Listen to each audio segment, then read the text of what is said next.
নমস্কার, আপনারা দেখছেন খবর বাংলা আর আমি কৃত্তিবাস আপনাদের সাথে খেলার জগতের সব খবর নিয়ে। গতকাল আইপিএলের 2024-এর হাই ভোল্টেজ ম্যাচে মুখোমুখি লড়াই করলেন আইপিএলের দুই চির প্রতিদ্বন্দ্বী বিরাট কোহলির কিং বাহিনী ও কিং খানের কলকাতা নাইট রাইডার্স। কোন দল বাজিমাত করলো এই হাই ভোল্টেজ ম্যাচে, দেখে নেব রিপোর্ট। গ্রুপ পর্বের গুরুত্বপূর্ণ ম্যাচে কলকাতা নাইট রাইডার্স টসে জিতে প্রথমে বল করার সিদ্ধান্ত নেয়। রয়্যাল চ্যালেঞ্জার্স ব্যাঙ্গালোরের শুরুটা আবারও ভালো হলো না।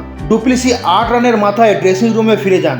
বিরাট কোহলি তার নিজের চেনা পরিচিতি ছন্দে খেলা চালিয়ে যান।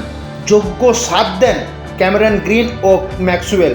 বিরাট কোহলির অনবদ্য 59 বলে 83 রানের সুবাদে রয়্যাল চ্যালেঞ্জার্স ব্যাঙ্গালোর কোনো ক্রমে 183 রানের লক্ষ্য রাখে কলকাতার নাইট রাইডার্সের সামনে। কলকাতা ব্যাট করতে এলে সল্ট ও সুনীল নারায়ণের আক্রমণাত্মক ব্যাটিংয়ে প্রথমে 6 ওভারে বিরাট বাহিনীকে চিন্তায় ফেলে দেয়। তারপর শুরু হয় আইয়ার জুড়ি।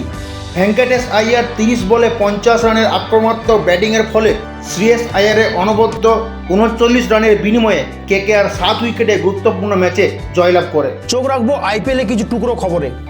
3 দিন বিছানা ছেড়ে উঠতেই পারেনি স্বীকারোক্তি রাজস্থান রয়্যালসের রিয়ান পারাগের। অসুস্থ থাকা সত্ত্বেও বৃহস্পতিবার 45 বলে 84 রানের দুর্দান্ত ইনিংসটির প্রশংসায় পঞ্চমুখ ক্রিকেট বিশেষজ্ঞরা। কেরিয়ারের 100তম টি20 ম্যাচে শুধু জয় দিয়ে স্মরণীয় রাখেননি রাজস্থান রয়্যালসের অভিজ্ঞ খেলোয়াড় রিয়ান পারাগ।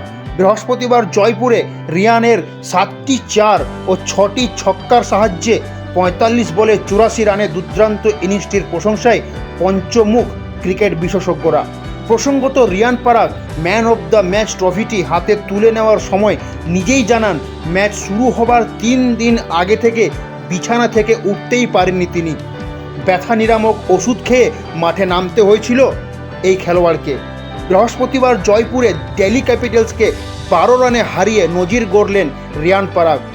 পারাগের এইরূপ অসুস্থ থাকার ফলেও বিধ্বংসী ইনিংস খেলায় প্রশংসার ঝড় তুলছেন ক্রিকেট বিশেষজ্ঞরা।